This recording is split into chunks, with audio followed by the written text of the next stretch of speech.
So you didn't wear the dress to this? I was hoping you'd show up in your brand spanking new wedding dress. No, they got all sample sizes there, so you can't take it with you. But mine is from a special line that takes 4 months to come in. Oh my God. So It's great. It's great. so you are getting married. I am getting married. Hi, everyone. I'm getting married. Wow. No one even knows, but we know I'm getting married. But we know the most important thing, which is that you're getting married and you picked your wedding dress today. Literally today. That happened like 2 hours ago. 2 hours ago. The first and only place I went to. I'm pretty sure my wife was the same way. She went to one place and it was like one of the first, if not the first dress that she tried on. So this was the last one I tried on. It was kind of like the Hail Mary. Yeah. Because you try on a lot. But also I feel like people get crazy. Like, this is no shade to brides. Period. No, throw that shade. It's okay. I'm in full support of brides, grooms, whoever you are, full support of whatever you want to do. But like, people who go to like, wait, can we curse? No, we can't. This is for kids. Maybe not. Well, let's keep it PG-13. Okay, well then that means I have to let's let ourselves have one F-bomb each episode. How about that? Okay, that's fair. I think that's fair. Because we people need to prepare these youngins for the real world. That's part of why we're here, right? And like, youngin might not mean you're 10. It might mean you're 17, in which case... Oh, I thought you meant a 10 like looks. Like... No. No, but I was saying people can go to like 20 bridal stores. Sure. Or 10 or even like 4. But I feel like at a certain point, this is what I was thinking. I'm like, you're just going to get confused at all of the dresses you find. Like, I was already starting to see the same thing. Yeah. And it's just like, I don't know. And they were like, you're so easy. And they said my mom is well behaved. So I was like, oh, yes. Mrs. Burkat. Which she actually was well behaved, but she really liked this one dress and like it just wasn't my favorite. And she's like, and I was like, well, it's fine. You're not wearing it. I'm wearing it. Nice. So yeah, that's what happened today. But that's is far so exciting. Well, now this is the second most exciting thing that you're doing today. I would say yes. And we would talk about your wedding dress, but you already did that. So I, to my wedding, wore the tuxedo that I wear every time I conduct. I didn't have to rent one. I didn't do nothing special. I wore my tux that I know fits. I feel like that gives Marty for sure. Like, that's you. But you got to be comfortable, and it's what you know to wear. So we also had a pajama party after the wedding to get like out of all the monkey suits. Oh, so everyone went into PJs? Yeah, like after the reception, back in the bar, and then we had like just a jammy drinking party. Oh my God! Wait, that's very smart. Yeah, to give you more ideas. That's a good idea there. Like a sweatsuit type thing. So Jesus Christ. So we're gonna try to do a podcast. That's what's happening? Try to do a podcast, yeah. Without getting sidetracked. Which that's gonna be so hard. I know, I feel really bad for the guest now. I'm so excited that we have Freddie Smith as our first guest. Yes, I'm excited to meet. So first of all, let's talk about what the hell we're trying to do here. Yeah, what are we trying to do here? This is called There Are No Jobs in Music? That's right. You got Now with assist. a fresh new question mark at the advice of some people. Smart. Um, as I sort of set it in my head over like the last year that I've been thinking about this, it was always like, there are no jobs in music, just kind of sarcastic and assuming that Sure. translate. But we are trying to do a couple of things. We're trying to help kind of younger-ish people or people who are trying to make a decision about their lives, about careers in music. And I think one of the things you tend to hear is, well, that's dangerous. There are no jobs. And yeah, it's true that there's not really like 9 to 5 cubicle-ish kind of jobs, but I think No. there's that sort of concern about like not having a steady job or just kind of living your life in the gig economy, which is certainly part of it. Or like locking yourself into being solely a music educator in the public school. That's true, which Because that's true what I do, because that's what you do. each day, but I do other things too. Exactly. So that's what we want to be trying to do here is to kind of Yeah. interview guests who, like you and me, are actually making their living in a music field, Right. find out how they got there, what it's like, what it's actually like, what a day in the life is, and what things they like about it, what things they don't like about it, what advice they Yeah. could give to people sort of coming up, and then for sort of existing professionals, I always feel like it's kind of cool to learn about what's going on in other areas of music. There's so many different kinds of music jobs out there, so we Yeah. are going to be trying to kind of explore those and talk to people who are doing all kinds of jobs in music. Because there are no jobs in music, the answer is We're going to find out what they are because there are. yeah. We just have to figure out what they are and what they So entail. really quick to our all of our beloved new fans, this is Jackie Burkat. Jackie's amazing. Thank you. I met Jackie years and years ago because she was Years and years. a student in my class at MSU in my elementary conducting course. Although, let's say we're not super far apart in age, it just so happened. And you said, which I didn't know, Oh, that there was a last minute change, and that's why you taught that class. No, that's true. Yeah, yeah. right? I was usually doing the theory and oral skills, and then it just worked out that semester I got to teach that, and then you were in my Yep. class, and then like Fate years brought us later. together. Well, it's funny though, years later, because you had used other flutists. Well, and let's start there. The reason that I'm friends with Jackie nowadays is that she is an incredible. Now, do we say flutist or flautist? What are your Okay, preferred? so What's your preferred pronunciation there? when I was younger, and I thought it was flautist, and then my high school flute teacher would say to me, "But you don't play the flout," and I was like, And my take on that has always been flout is a word. Like flout means to like brag about something, like you're flouting something, doesn't I it? actually didn't Right? know that. I think that's true. We're gonna go with that. Yeah. But it never sounded quite right. But flutist, Flutist because you play a flute, like, but if I'll say this much. If you want to say flautist, I mean you, the proverbial you, like you, the people, yeah, yeah. say it, call me that. But that's Okay, really, okay. if I have to say, I mean, I also teach band, so I can play Mm-hmm. all the instruments, but flute, I would consider myself a flute pedagogue. That's what Ooh. I would consider myself. Not the best flutist on this earth. Obviously, that's Emmanuel Pode. Shout out to you, Emmanuel Pode. Please come on this podcast. All right. We're gonna get him. But yeah, I mean, it's just yeah, I take it pretty seriously, but I also do all the other things. But what about you? Marty What Sedek what about me? extraordinaire, Um, conductor, yeah, like what don't you conductor. do? Conductor, I don't play anything besides piano.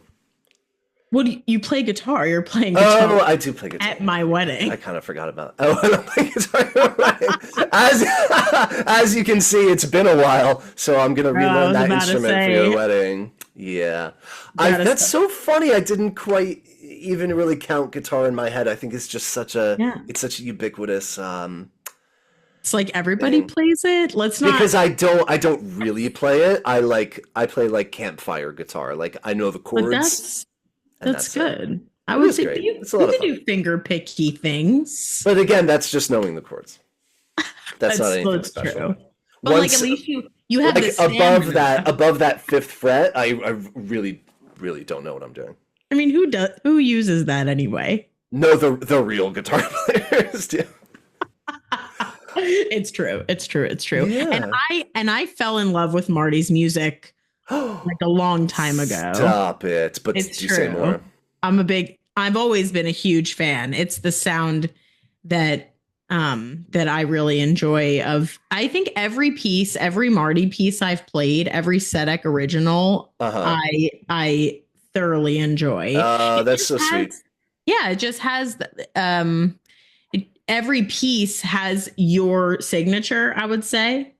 But it's I'm trying to think of who it reminds me of, but quite honestly, it really doesn't remind me of anyone. It just reminds me of your music. When I hear it, I'm like, oh, that's so sweet. And likewise, you're always my first call when I need a flute for anything, because I know that when you're in the orchestra, it's going to be, there will be someone looking at me and playing. Well, hopefully I mean, you got to do the music justice. You got to serve the group. Of course. And you've always been all about that. You've always been sans ego, and I've actually like cared about the music and have been so fun to work with. And I just noticed that every time you and I talked, it was just really goddamn funny and really enjoyable. Yeah. Well, I think this started because of our meme. Well, yes, and we need to get when this podcast really blows up and we've got like a huge online presence, we're gonna get this meme sorted, because I think it's perfect. It's perfect. It's designed well. It's just this pic of the two of us laughing, like just head back, mouth agape, it's like really laughing, and it's priceless, and you can do so much with that. There's variety there. So so we are both working musicians, and I've kind of settled into a couple of things, but I've been like a cocktail jazz pianist and a music editor, and I've like our guest today, I've done like some film and TV stuff way back, and so I also feel like I've had a unique and really fortunate experience that I've kind of dipped my paws into a lot of these different pies that are out there. So I just really love kind of talking about this stuff. So that's what we're going to do. Too. And our very first guest, he's in the waiting room. I'm about to admit him. Bring him in. Yeah, Freddie Smith is my buddy from Berklee. Yeah. Berklee College of Music, 2005 to 2008. He and I were film scoring majors very cool. together, and he immediately moved to LA and has been working and has just been absolutely killing it. So let's see if we can get a Fred Emory Smith number 4. Freddie is a 4. Yes! Is that my bro? What's up, dude? Oh my god, it's so good to see you. So exciting. How are hey. you Good, how are you? I figured out I'm not podcast ready. I don't have a mic. I don't got anything. You're perfect. I hear you great. You are. Yeah. You're great. Great. Oh my gosh. So I was just giving Jackie a really brief rundown that you and I are old college buddies from Berklee in the film scoring department.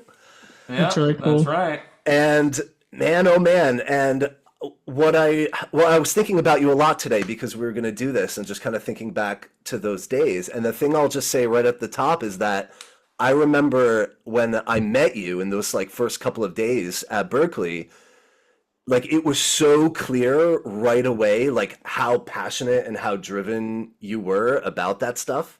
And you just had this aura about you from day one that was like, I'm going to do this. Like, I'm going to score films and I'm going to be in Hollywood. And I remember, being like so much greener than you and just thinking like, oh my God, like I should probably be like that if I'm if I'm going to do anything with myself. And then as soon as we graduated, you just went straight to LA and just started working, and I've just been going up and up and up, and I've been just following your career, and we Like this. well, but that's Well, I feel like that's a big part of it, though. that's a I mean, huge part of it. That's sort of the crux is like, Yeah. what? Where did we Oh, go? yeah. You know, Billy obviously. is, for our listeners, Billy is showing the up and down roller coaster Yeah. thing there, I'm doing it. You just can't see. which are Maybe this way as well. Freddie. And then the memory that also popped back into my head today was that in those years after we graduated, you and I had this thing when we're like, whenever one of us was on a long drive, we would call the other. You remember that? Vaguely. I remember like several long drives where it was just like you and I on the phone so for an hour, like catching cute. up and shooting the shit. Buddies. And then also your family used to take those New York trips for Thanksgiving, right? And we've done that a few times. Yeah. That's right. And Both sets of my in-laws and my parents. So like 1 year and then them, and then I'm like, hey, what's up? Let's hang out. Exactly. Are you not from New York or New Jersey? You're not from the tri-state area, I should say. No. I'm from Arizona. Yeah. Wow, that's for real. Is it Frederick? No, it's just I'm not as it's just simple Fred. Fred. Wow. Do you like to be called Fred or Freddie?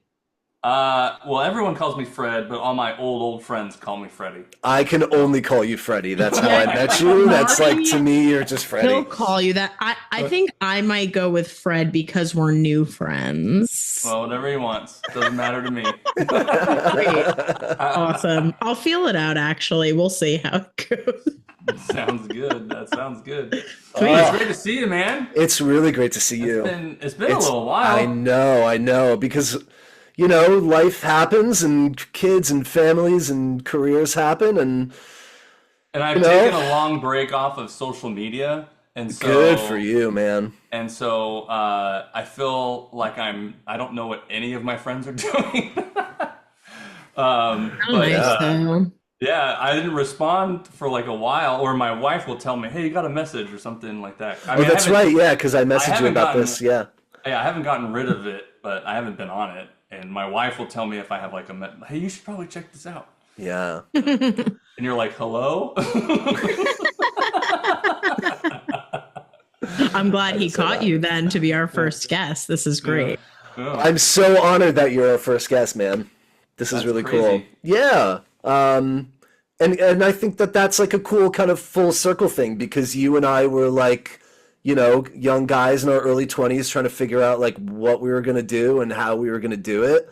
And now, 15 some odd years later, like we've got careers going and we're doing it. And now we're trying to, do this thing where we're turning around and looking at this and shining a spotlight on different careers and different people that are doing them, to kind of help younger people coming up make decisions about what they might want to do, and help other existing professionals get a cool glimpse into the life. Yeah. So you are what we call a film composer.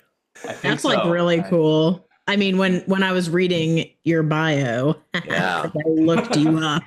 When I was reading your bio, I was like, wow, he literally makes music for things that I may watch, and I mean, people think about it, or they hear music in a show or a movie or a documentary, really any type of medium, video medium. Yeah. But I feel like people don't realize that without music in any sort of visual media, it could really make or break what you're watching. It really is the unsung hero of like every other art form. And Yeah, like imagine if Psycho, like, you know, the Yeah. famous like Yeah, and of absolutely. course that's the scene that I bring up. When you hear that and see Appropriately that, timed for the right, holidays. right. Imagine if it was, you know, some random song or Yeah. scoring that Oh, was yeah. weird, you know, do do do do do do Yeah. do.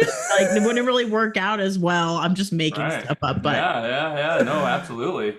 Yeah. Absolutely. That stuff is, it's hard to get right, and you don't know what you don't know. Like sometimes, like it's so iconic, and then if you place other music, you just like, oh man, that's like ruined the vibe. Like, Well, yeah, absolutely. But like how, I guess, how do you know if it's going to be iconic or not?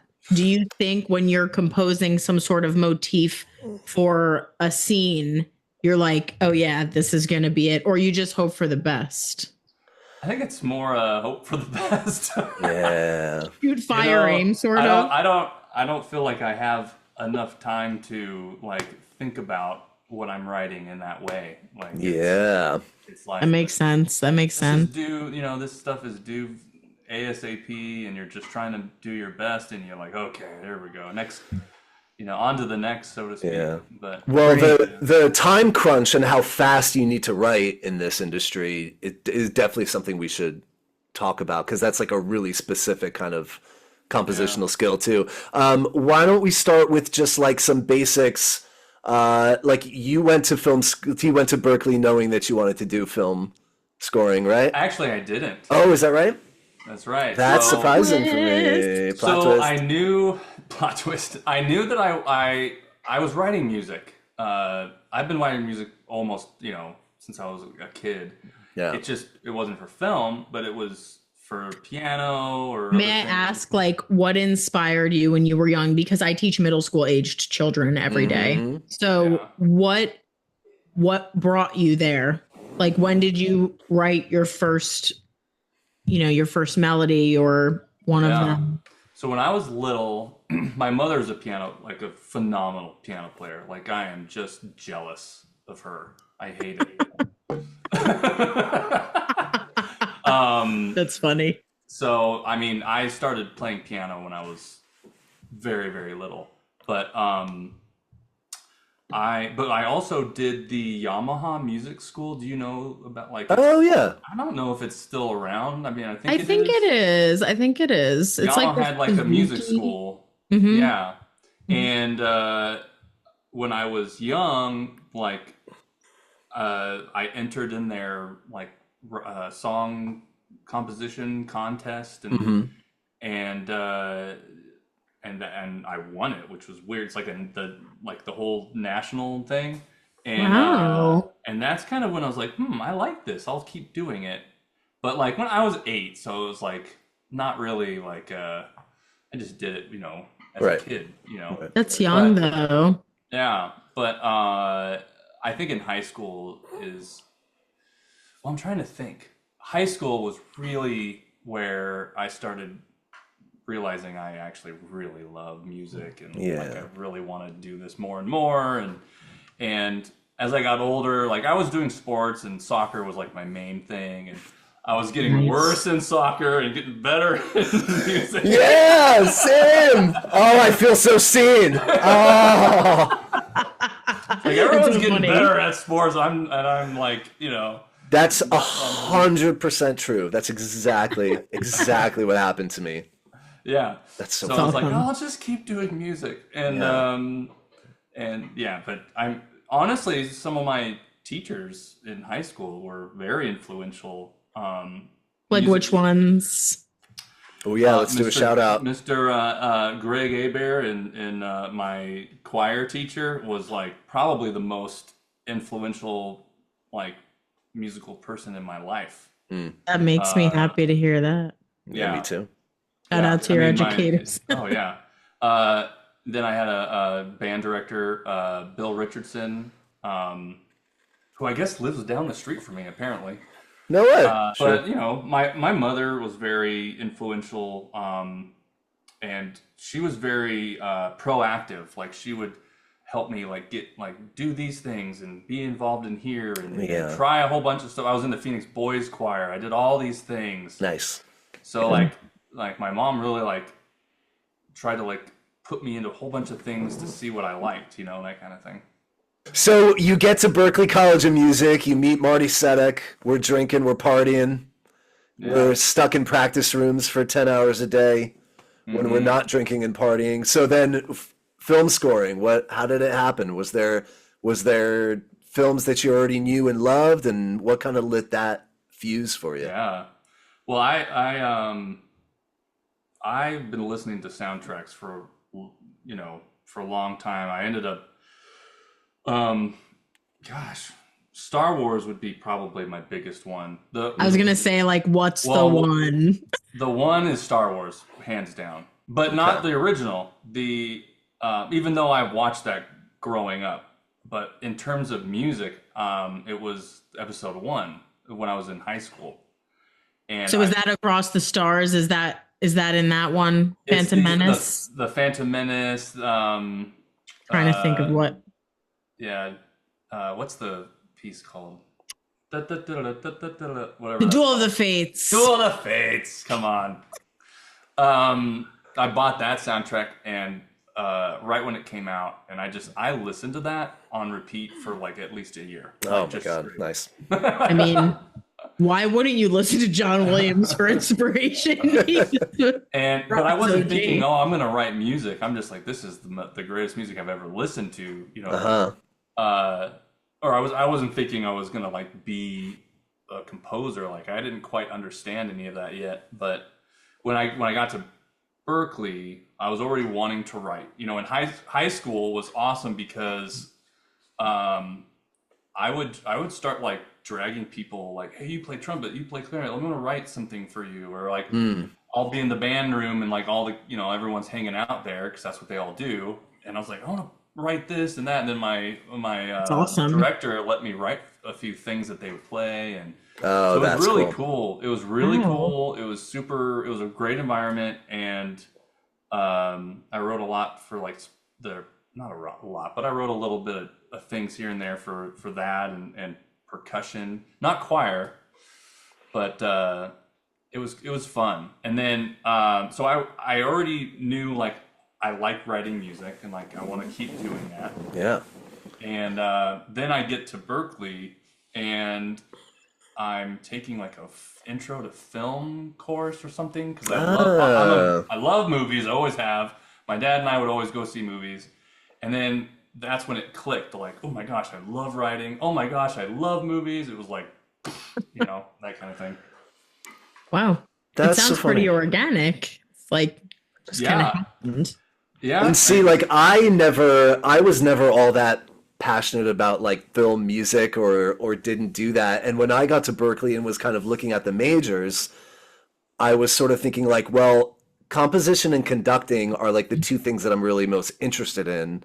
Yeah. And how could I do that? So they didn't have like a dedicated conducting major that I could like double major with. But then the film scoring program was basically just courses in composition and conducting, like and music tech, obviously, right? Yeah. So I was like, I'll do that, and then I immediately sort of romanticized it in my head, and kind of pictured myself like on Hollywood sound stages and being like, yeah, that would be a really really cool thing to do, and I just picked that program. Yeah. Right. So Berklee happens, and obviously, going to Berklee is kind of a unique experience in and of itself. I thought the program was really great. I felt really well prepared for everything after I left. I think you and I had both like already done some actual projects before we even graduated, right? Mm-hmm. Yeah, like we each did like a couple of short films and stuff like that by independent producers and directors. Yeah, so I felt like that was a really good program. What did you like about it or not like about it? I felt the program was great, and it focused on what I really cared about, which was composition. Like I really, at that point, I didn't know computers. You know, like I did not have a cell phone.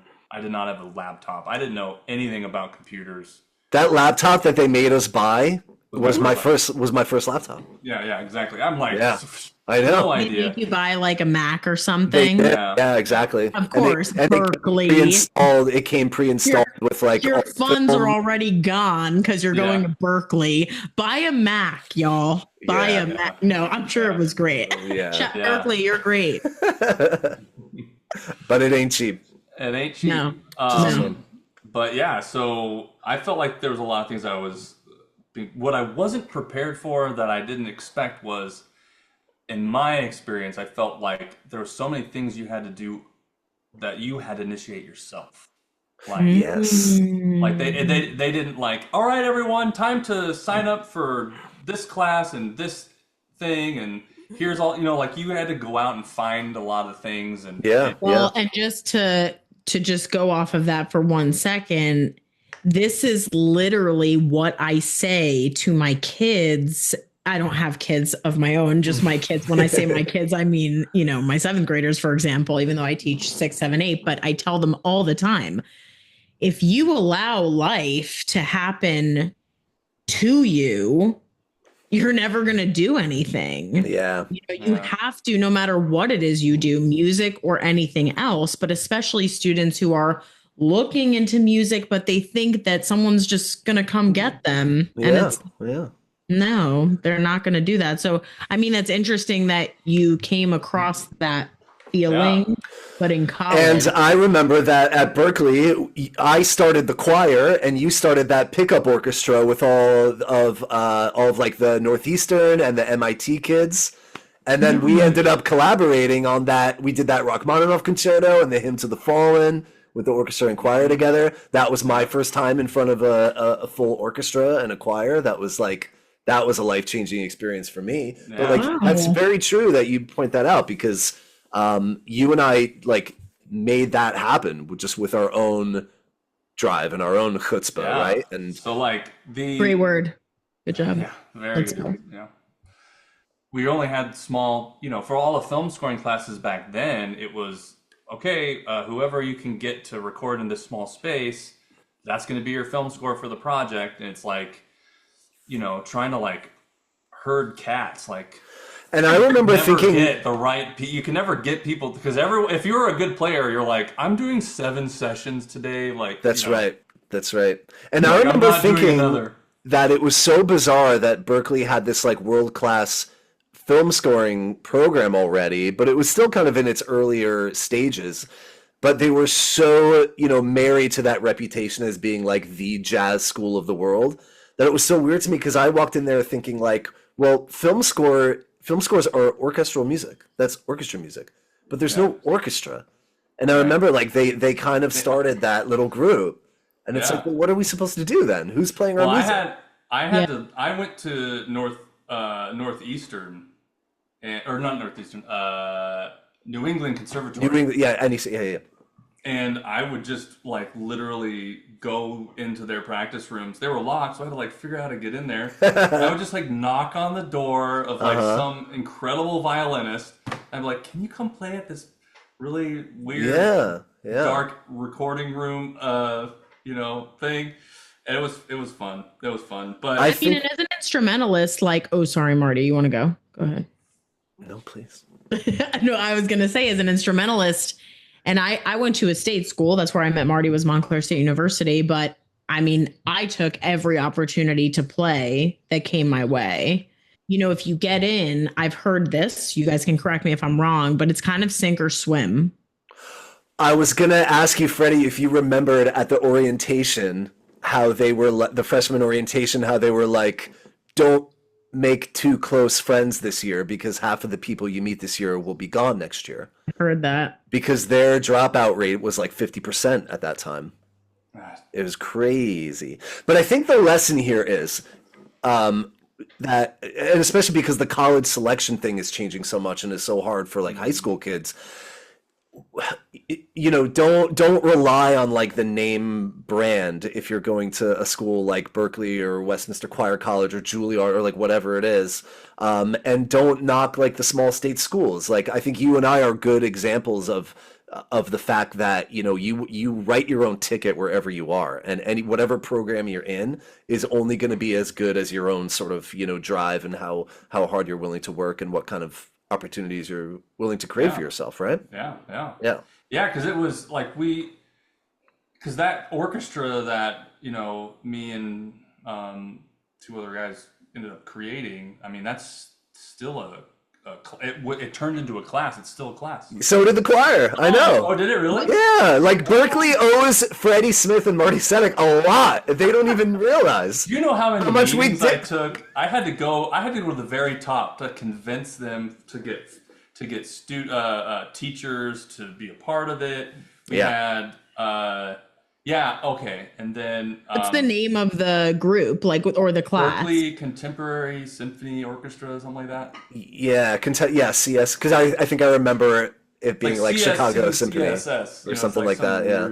Wow, but that's awesome, and I think that's just a testament to how you've paved your way. Yeah. Like you see a need, and then people love to bitch. Like, people love to complain. They just love it. And and I see it every day in my line of work. That's something that, obviously I'm an educator, and there are incredible educators out there, many of which are my close friends and colleagues.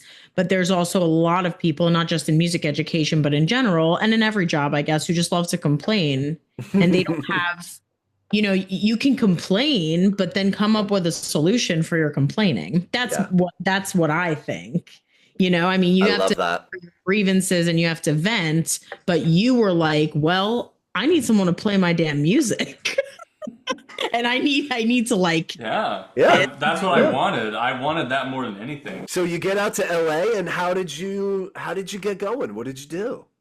I didn't really have anything lined up. I moved in with my sister while I go up to LA and kind of figure out what I'm gonna do, and I had some connections and applied and had interviews to be like an assistant type of situation, and one of them was for a big composer, and they're like, well, we're not gonna hire you because you live in Costa Mesa. I'm like, I'll move. That's really are you willing to reveal? Can you reveal who the composer was? No, I'm not going to do that to them. But it was a Hans Zimmer for sure. No. Hans Zimmer has 30 assistants. Yeah, he's got more than one. Okay, that's true. But it was like it was interesting because I was like, okay, proximity really means something to some people that need you to be in their studio. Yeah. And because they're gonna call you at like 2 a.m. All right, here we, like it's gonna be kind of like that situation. Whoa. But so anyway, long story short, I ended up working for a composer kind of on the side and doing some like not really orchestration, but like kind of they call it like score prep, where you clean up the MIDI and you do all these things. And I did that for just a little bit, and then and that was a really fun process because everything was recorded live, and that was like my first big like session like in LA. Like I was so green still. Like our at the time, our senior project was like 15 minutes of music took you one semester. Yeah. And then I get this job, it's like 40 minutes, due in 2 days. Yeah. It's just like, oh my gosh, like it's crazy. And this is a little bit of insider baseball, but like this is a pretty standard industry thing that these, film composers generally have a couple of assistants who do this kind of, bitch work, for lack of a better term, right? You're doing a lot of crucial work. Yeah, it is crucial work, but It is. It's crazy because the film scores, the big time composers, like if we think of, Howard Shore, Hans Zimmer, John Williams, they don't do this stuff themselves. Of course. Maybe at one point they did. I mean, I don't know, but yeah, that's I mean, seems like it's stuff I didn't know. you cut your teeth on all Exactly. all that stuff.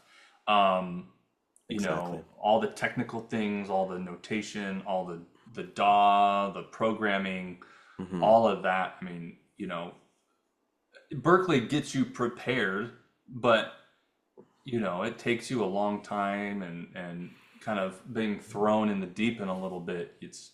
Yeah. There is a little bit of a sink and swim.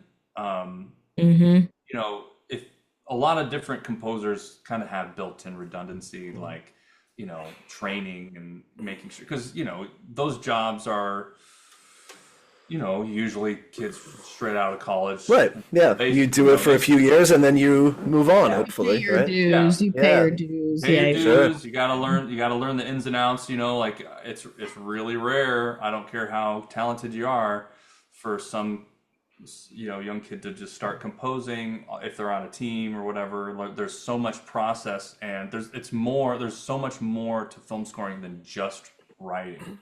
Yeah. And you know, you have to be able to do that, and that takes a while to figure out. And depending on the composer you work for or the project you're on. I mean, there's so many layers, or there can be so many layers. Can we get into what some of those things are? What are the things besides the actual writing of the music that you're doing day to day? Well, I'll just speak for like my experience. Of course. So first off, long story short, I've never been someone's assistant. My very first job was doing like score prep, but I never had to go into their studio. I never had to go in to work. It was all done remote. Right. That's kind of nice. Yeah, and then I just kind of kept that type of work up, and then I never was someone's assistant. So Oh yeah. there's a lot of things that I don't know that other people have done because they were an assistant. So Yeah. I don't know all the like I don't know, like I've heard people would be like a personal assistant for the first year, and they'd be scheduling their laundry and doing their coffee runs and all Yeah. that. You know, like That's that kind of stuff. that's just very Hollywood, right? That's Yeah. yeah. I know people who've literally done that. But so like I'm not going to speak to that. I don't really know how that works, but some of the things really, I mean, honestly, if it's a big studio, yeah, you're going to get coffee, you're going to do people's lunch orders, you're going to do that. But you're going to attend meetings, you know, you're going to transcribe meetings or record meetings and keep a calendar running. You're going to do a lot of organization. Yeah. You know, with it's a lead composer, you know, they're in meetings every day, and they're you know, high profile meetings sometimes with producers and directors and studios and yada yada yada. And so there's that. Then there's the team. So there's all the different jobs, you know, not just writing, but the cleaning up the MIDI. So someone writes you know, you finish that up, and then someone cleans up the MIDI. Or nowadays people do more of their own mock-ups, but you know, 15 years ago, That was all like, new stuff. Yeah. Everyone was figuring it out. Person. Yeah, there was a mock-up person for composers, because the composer would just kind of scribble it, and then they would need someone to mock it up. Yeah. But so there was like a mock-up team, and then orchestration, you know, and music prep and all that kind of stuff. So there's different. It's like a assembly line of things, and and it's time crunch like all the time. Then there's So it's high pressure, you would say, like this field can be. I've worked on TV shows where someone on the music team was working on it 24 hours a day. Like someone, you know, you're always working. Yeah. Just to get it, you have like a week or maybe 10 days or so to finish a whole 45-minute episode, and you're recording orchestra, and you're doing all this, and it's a lot of work, and you know, not one person can physically do that amount. Exactly. Literally impossible. So you have a team, and then you got to manage it. You know, there's how do you keep everyone organized and on track, and so sometimes there's a coordinator position, and where their job is like just to keep things going and moving correctly and interfacing with the if the showrunners and it's just it's a lot. So there's a Yeah. lot of So organization. interesting. I know, It's I like know. so involved. I mean, I watch, like if I just think of a show, The Crown. I love The Oh, Crown. so good. Mm, And I mean, everything about that show is perfectly curated. Yeah. right, I mean, right, all yeah, Yeah. shows, I'm sure, but that show in particular, because you're talking about the royal family and Yeah. right. Yeah. history and accuracy of history and all these things. But the music, I mean, actually, that's a show. I love the opening theme of that show. Mm, And that just it just gets you immediately, like when you start watching it and it's showing these images of the crown itself with the music. Like I can literally sing you the theme, because Yeah. it's Yeah. so yeah, so it's but you when you watch that as just someone sitting at home on your couch, watching a show, right, you wouldn't think like of all of the moving parts you're talking about. Yeah, and right. I think one of the things that people not in the industry may not realize about film scoring is how late in the process all of that starts. Because a film from like conception to development, and then production, that could be like several years. For Yeah. sure.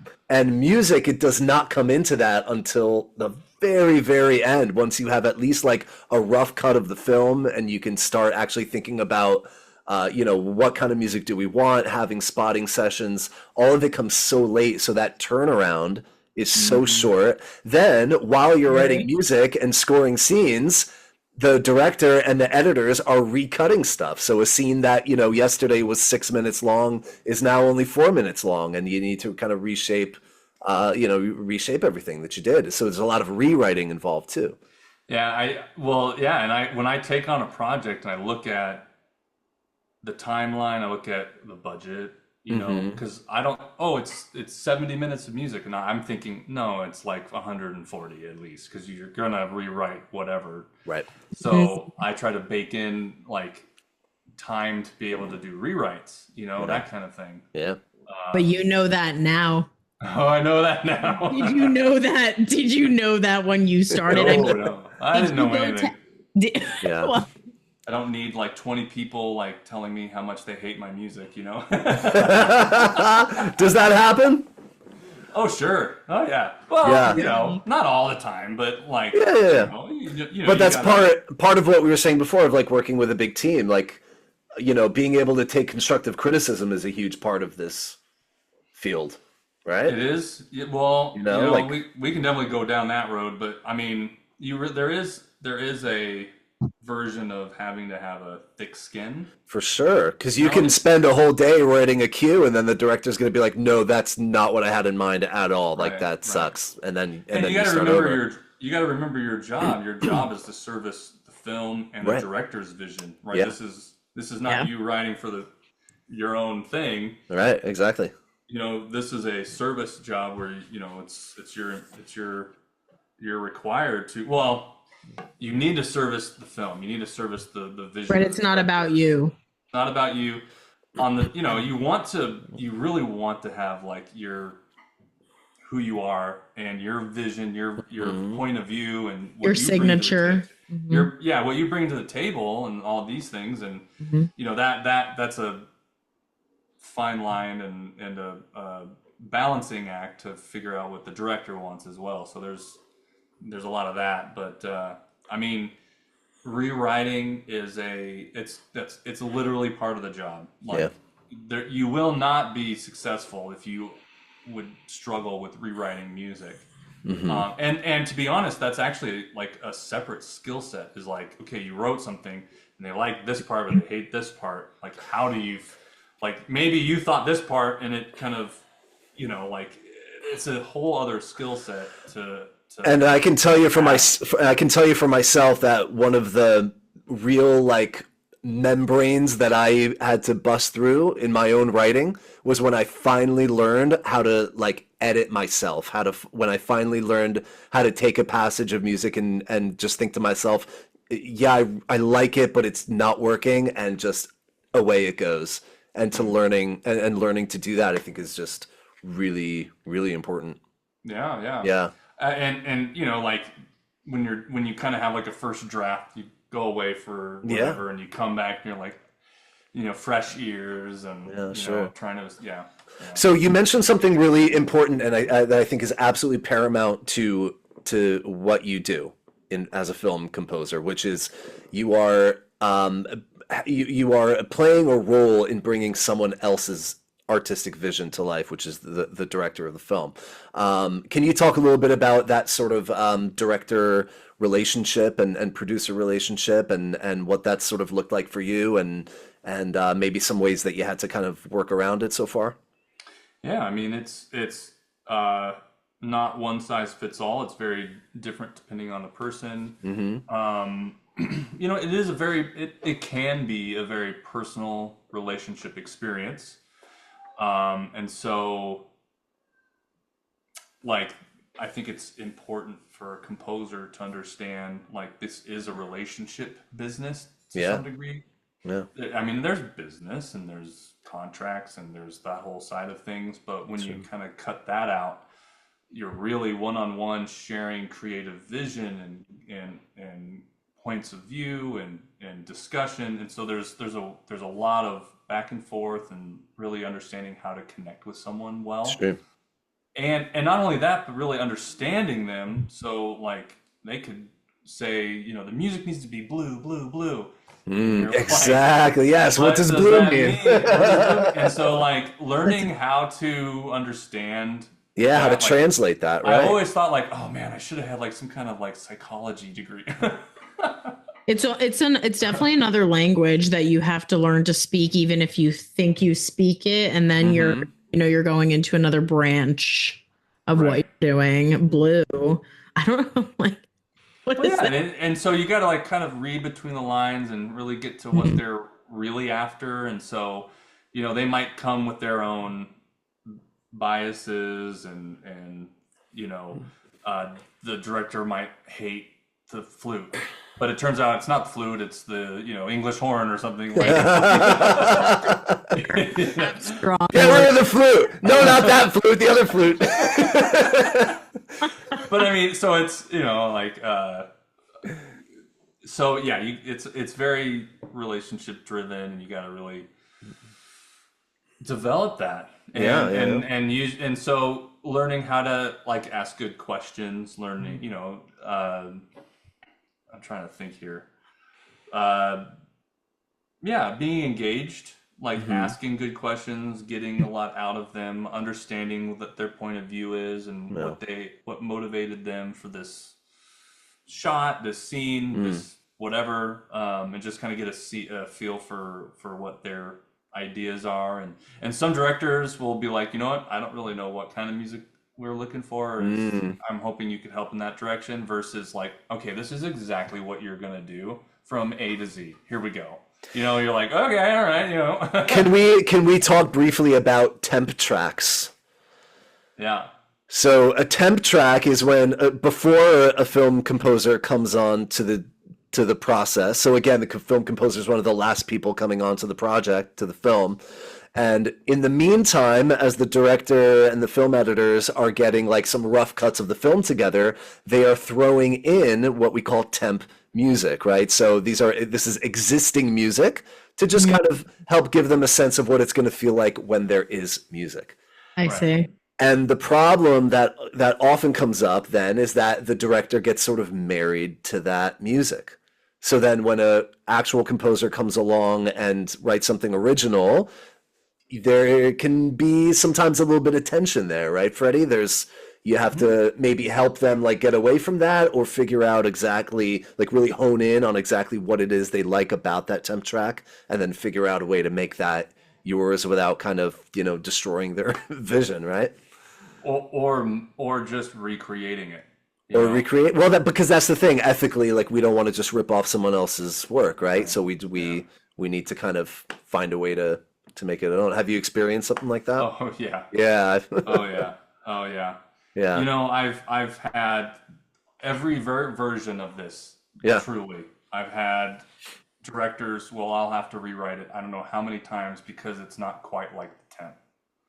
Or like, and then at one point I'm like, can you just license that track? Like, this is going to save me a lot of headache, whatever. But Yeah, and I've had directors where they purposefully don't put any temp track at all. Well, that's nice, right? That's It's what you want? nice, yeah, and then some and it depends because some editors are like, oh, I really having music in helps me edit better, and so Hmm. it's Oh, that's a interesting. Yeah. all over the gamut. But I think, for me, if I can, it's like, okay, I hear what the temp track is, and I understand what you're going for. I'll Mhm. figure this out, and then I never listen to it again. Smart. Yeah.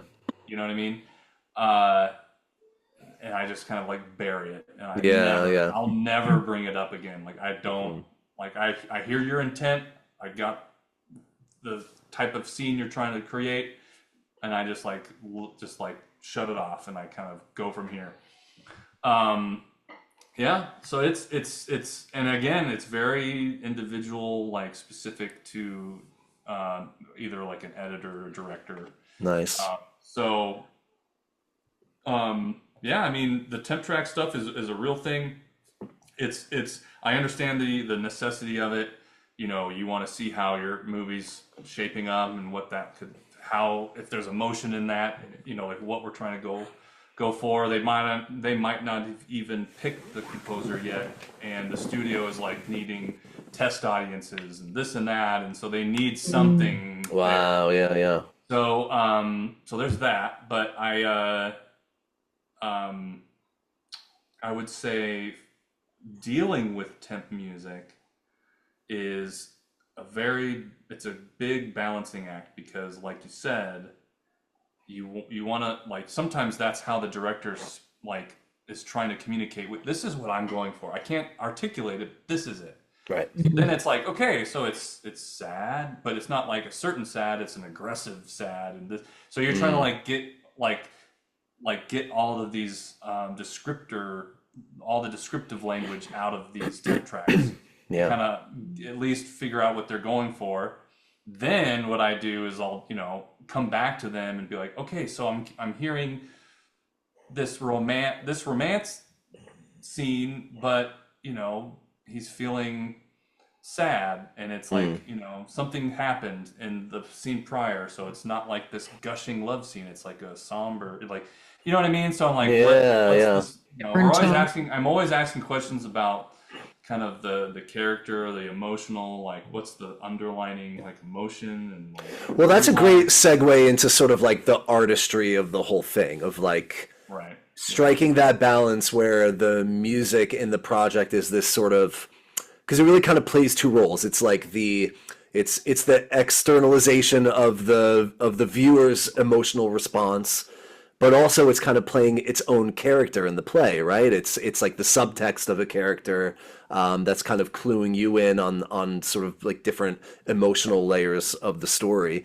Can you talk a little bit about just what like how you view that process and how you approach a given scene in terms of how you're gonna score it? Yeah, it's funny because whenever I approach it, I always I'm like, I don't know how I'm gonna do this. Blank Like, canvas. yeah, Yeah. for me it gets pretty daunting pretty quickly, and so uh, Imagine. I definitely before I really sit down to write, I do have like a series of questions that I have to Ooh. answer Like myself. like Not that what? I have a scripted amount of questions, but you know, if I don't really understand what I'm doing, you know, it's hard for me to go to where I want to go with or what the Sure. director wants. Yeah. Sure. So, So what are some of those questions that you ask yourself? oh my gosh, you know, The so many weirder, the questions. better. Yeah, I Yeah. mean, like, well, no, I'm just it's story driven. Story driven. What's the main theme of this Yeah. movie? Yeah. Like, I need to know the main theme. Right. Like I don't need to hear a page long description. It's like this movie is about reconciliation. Okay. Right. You know what I mean? Like Yeah. I need to Okay. know like really Big, what it's about. big And then picture. big picture stuff and then like um what we're trying to portray like okay, so this is a struggle for the character in finding themselves or whatever, and they try to find themselves through all these different scenes. Okay, so now this action scene isn't about action; it's now about like hope and blah blah blah. Yeah. So I might score this action scene. You might think you want to score it in a very aggressive, dark, big way, and instead I'm going to do it in a completely different way because of what this character is going through. That kind of stuff. And so. I mean, I can't think of like specifics, but those are the types of that I have to ask myself, and then I ask myself, okay, well, what's that look like musically? Is there a tone? Is there a specific instrument character, tone character that I really like, and then it becomes more orchestration based. Yeah.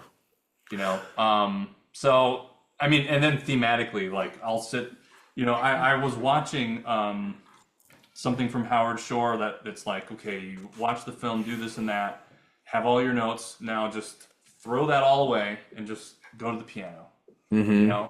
Just like, don't even look at the film. Just like, you already watched it, you've made all your notes, throw it away, now just start like, what motivates you, So I've kind of taken that approach a little bit more, and it might not be to picture, just it's like themes that coming out of you naturally that are inspired by the script or images or whatever, and then you kind of like peel back the layers. But now you have like a lot of DNA, is what I like to call it. Yeah, that's right. Yeah. And I've always known you to just be an absolutely brilliant orchestrator, and that's something that fascinates me too. Can you really talk a little bit about just that process of like taking the germs from the piano, and orchestration is a whole other thing, but it absolutely affects the emotional impact of the music. 100%. How you orchestrate a piece of music is going to have a huge spectrum of sort of emotional feedback and emotional access into what you do. So let's talk a little bit about how you've done that in the past, right? Like, what does orchestration look for you? How do you decide if a flute's going to do this, if an English horn's going to do it, if a cello's going to do it? Right. I can talk about this all day. I know, that's why we're here. Orchestration's huge. I think you nailed it. I think orchestration and the choices, the ranges, the key, I mean, all of that to me plays a massive role in the tone quality and the emotional impact of the music. So, I could have a theme, just whatever theme, and playing it in the reeds versus the strings and versus the French horn. I mean, like, it's just such a different texture and component, and then how you harmonize it, and if you putting it in the right range, and if it's in the same instrument. I mean, so these are choices that, like, for me, like, I am making those choices as I'm looking at this. Like, this has to be da da da da da. Gotcha. And so, I mean, I really rarely ever talk to composers about like what key it's in, because like these players are so good they can literally play in any key in anything. Oh yeah, no. I mean, from a professional flutist's perspective, like, we should be able to play in them all. So that's what I tell these marching bands. I'm like, all right, stop making me write in B flat every freaking time. Like, good Lord. My God, so boring. I mean, granted, flat keys are preferable to wind bands, which I'm sure. But also, like, but keys have their colors. Keys have they have their moods. They have their personalities, right? So, and I think because I write a lot in the marching band world, I'm more conscious of the player, like being able to play certain things and like certain fingerings, and not that I'm like great at that, I'm not, but I am, like, I do carry that, and that's, I think, part of the orchestration process is thinking like a player.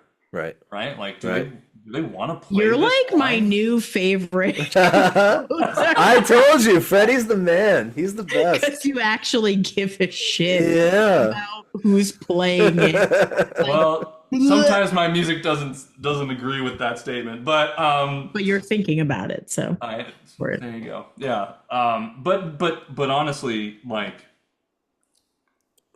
I've heard some people talk about this, but like, you know, your players, especially in film, it's going to be sight read, and I want them to that's get true. the right feeling and approach the first time, and so like I do feel a necessary element to think like an instrumentalist, you know, horizontally, not necessarily just vertically like composers will look at the full score. It's like, you know, thinking this way. So some of the harmony choices might be different, and you know, all these kinds of things, and counter lines and blah blah blah. But well, you made a really good point, and sorry to sorry to interrupt you, but I just it's such an important thing I think for people to realize about how film scoring works is just the business aspect of those recording sessions.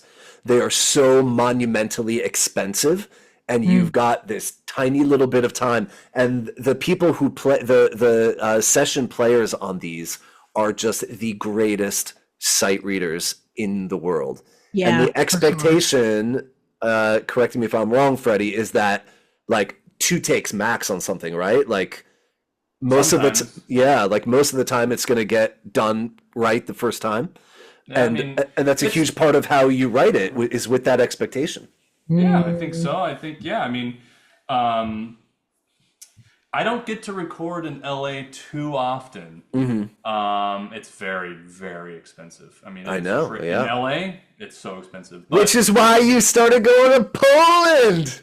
I have, yeah. I forgot about this. Yeah. Freddie started going to Poland to record these orchestral sessions, right? Yeah, I've that's gone to awesome. Poland a few times, and Prague a lot, Budapest. Because it's just so much cheaper there. Wow. It is a lot cheaper. There's a plethora too, I feel, in Europe of orchestras to use as well, and just they're music invested. over there is They're definitely invested. I mean, there's good recording Right. facilities there. You know, it's nice.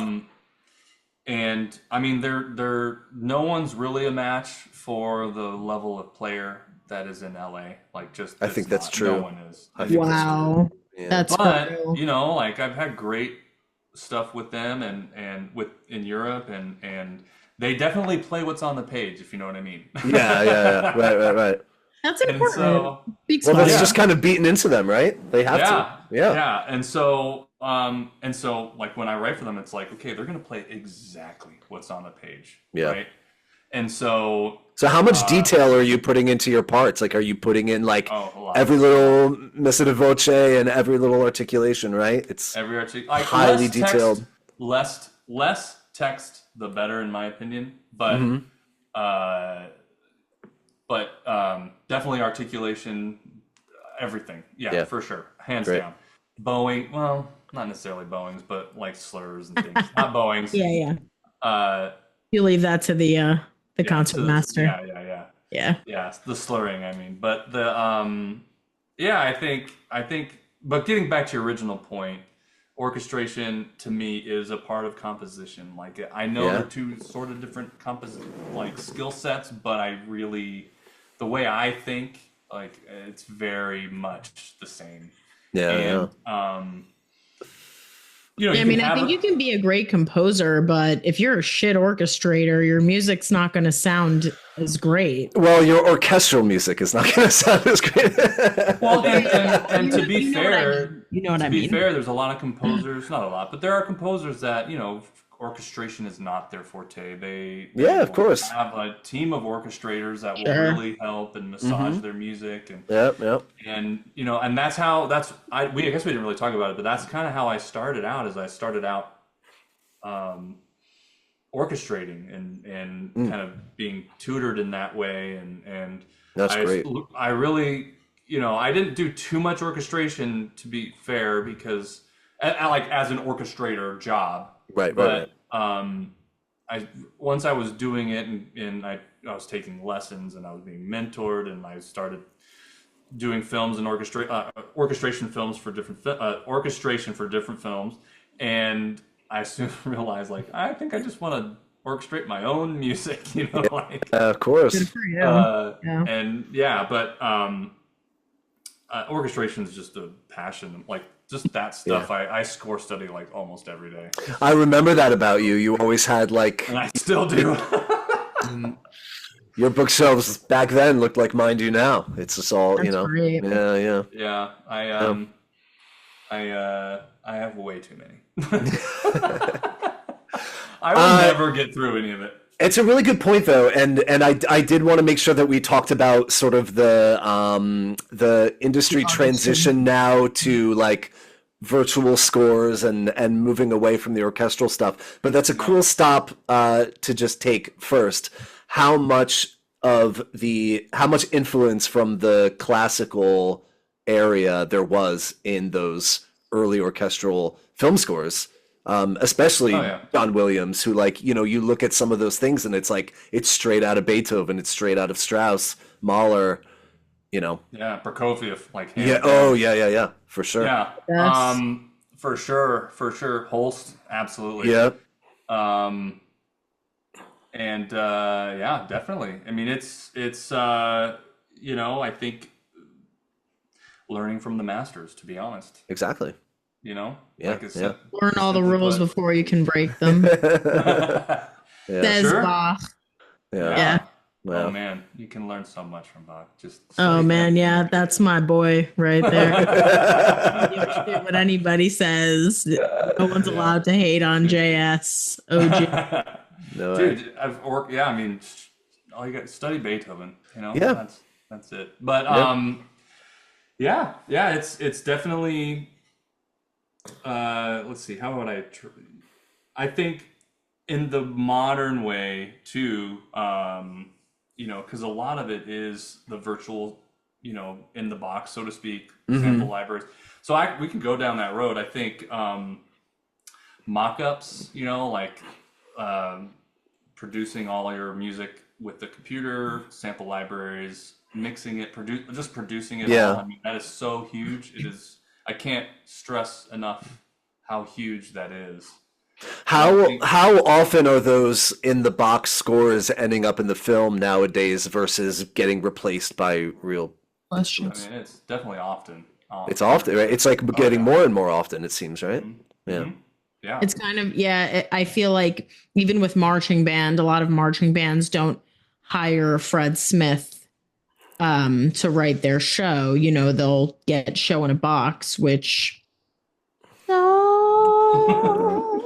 Well, and again, you know, like the studios are contending with the cost. I mean, you know, the technology has come such a long way. These samples are now so realistic. You play things, even just like a mid-level sample library, you play it for a layman, they can't tell you that that's not real, that's not a real orchestra. And it's getting more and more indecipherable, you know. But yeah, I think, but in terms of the job, the composing job, I don't think you'll be able to have a career if you can't produce, you can't mock up. I can't think of a job where you would be hired if you had no idea how to use a computer, to be honest. Right. Like, For sure. can't. Anyone who I hire to work on my team has to do it. Like, I can't.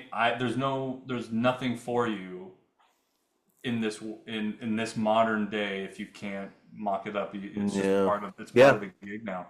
That's true. You know? Yeah. Which is also a shame because that creates a really significant, you know, price barrier that excludes a lot of people, which is, I think, is a real shame. That's a part of the problem too, right? It can be. I mean, it definitely is the cheapest it's ever been. But I mean, yeah. So, last two questions. How about let's do what advice? I mean, we've kind of just been talking about it the last few minutes, but what sort of advice would you give to people who are going to say, okay, I'm going to go for it. I'm going to be a film composer, baby. Let's do it. Or even if they're on the fence, like. Well, that's what I mean. Yeah. Like, what would push them there? Yeah. Well, I think it's this career this is how I've I'll explain how I've interpreted myself. Yeah, you But can only speak to your own experience. yeah, I mean, it's strap in because it's a bumpy ride. You know what I mean? Like Mhm. it's not. I mean, I feel like that's with anything. You want to start a business. You know, it's Yeah. a lot of work. You Yeah. know, and it's a lot of work. It's not easy. There really is no shortcut. I hate to say it. There's no shortcut. Like you really have to go through it. And if you want to call yourself a composer, the biggest thing I say is, well, you gotta compose. Gotta compose. That's absolutely right. So write every day, like literally write every day. That was from one of our teachers, right? Who said I'm that? sure it was. I hope it was. Because I remember that from the tall guy with the white hair. What was his name? He did the orchestration class. Oh, Would you remember? I think he was the one. Oh no, Freddie! It was Sheldon Mirowitz. Sheldon was the one who said it was like, if you want to be a composer, you have to compose. Get to writing. Simple as there that. you go. Simple. Now, obviously, not simple as that, but that's the starting point, right?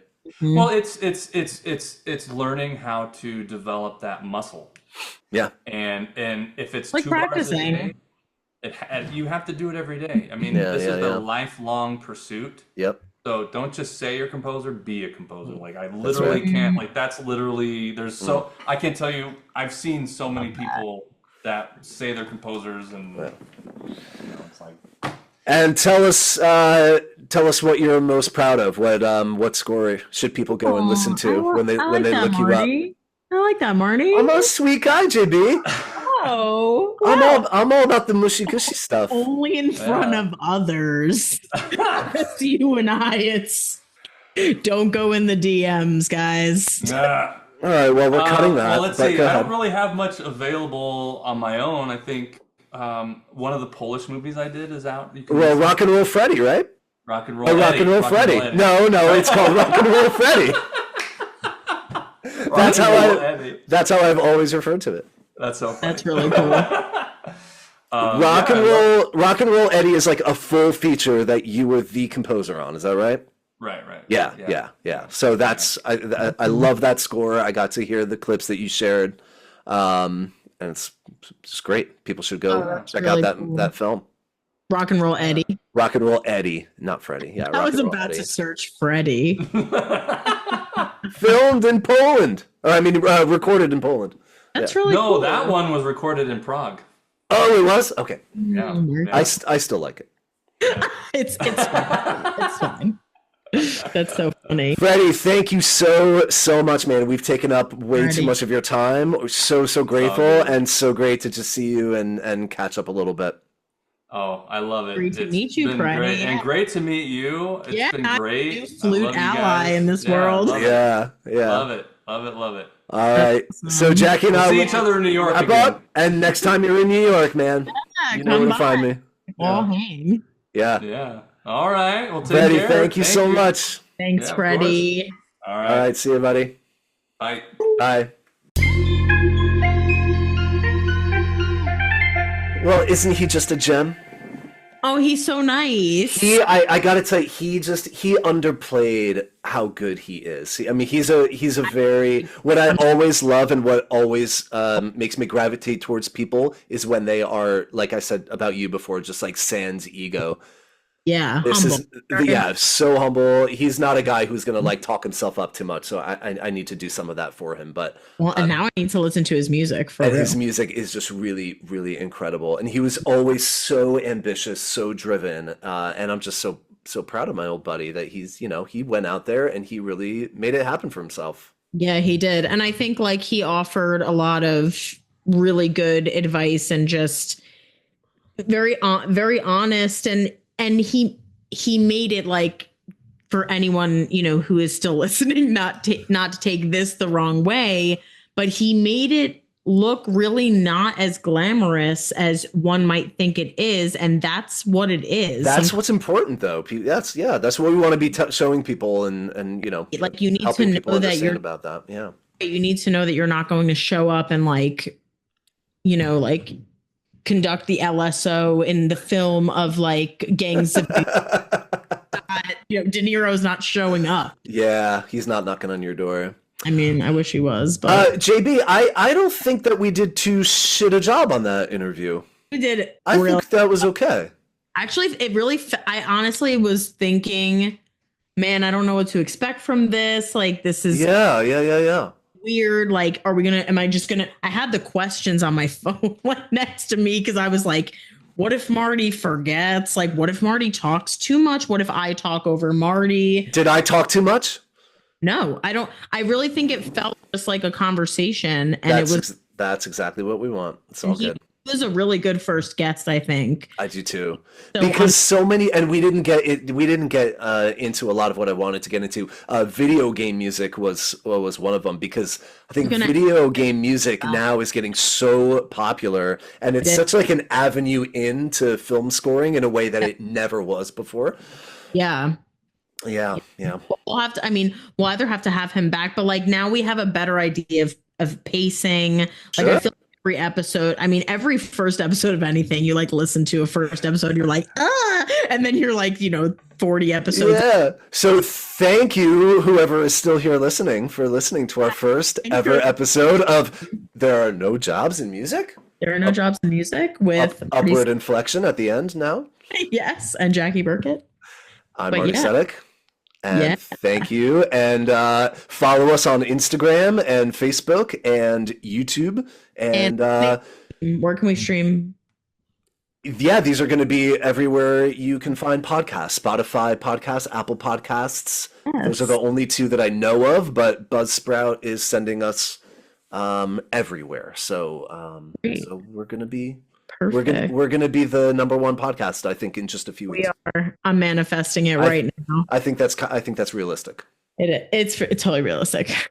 All right, get your vision board out. Yes, for sure. All right, what are you doing that you need to rush off to so much?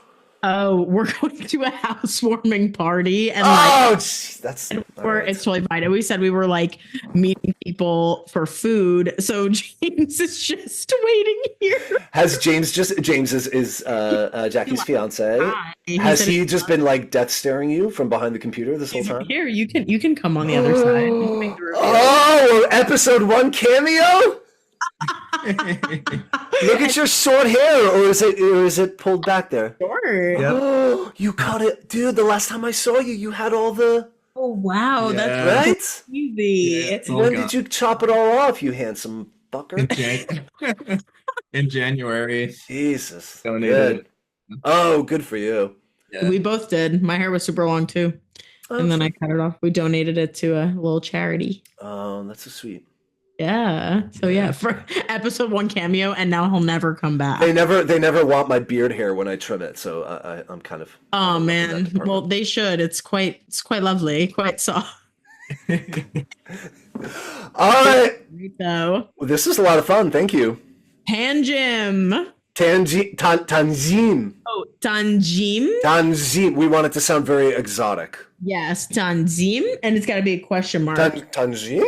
Pregunta. Yes. See. Sweet. Take care. I'll see ya. Bye, everybody. Thank you. See you at the next one. Bye, worlds. Goodbye.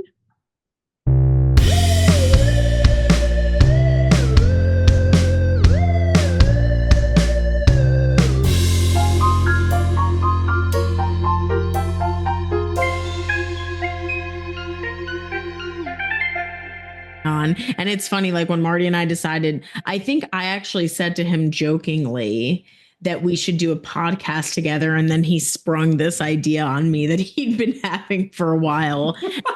First, he said that he can't have me as a co-host because I'm like funnier than him.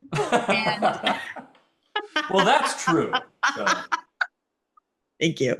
But I was like, no. I promise I'll be demure. I'll be, I'll be classy. I'll kind of. But he's like, actually, you should just be exactly as you are. And I said, okay.